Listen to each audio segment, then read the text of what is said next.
Hey guys, what's up? In this tutorial we're going to teach you how you can apply animations to grouped items and objects in your Canva project. So let us get started. Head over to your project on Canva and let me go with that design here for the sake of this tutorial.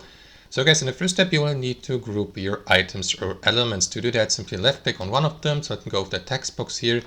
And after that, press and hold left shift on your keyboard and select the other elements with your left mouse. So let me select that text box here and that photo here to the left.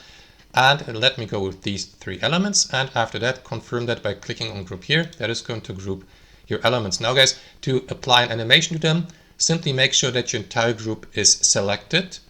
And so don't click off, for example, now, because if you click off and after that select your group again, the animation will be applied only to the selected item, even if it's a part of your group. So make sure that you don't click off now. And what you want to do next, guys, is simply click on Animate here in the top right corner and apply one of these animations here under Element and General. For example, Rise Effect, Pan, Fade, Blur. As you can see, it is bulk applied to all grouped or selected items.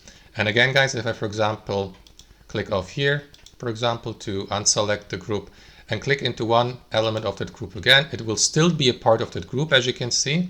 But if I try to apply the animation again, it will be applied only to that one element, unfortunately. So you will need to ungroup your group again and start all over by selecting each of your element, by grouping them.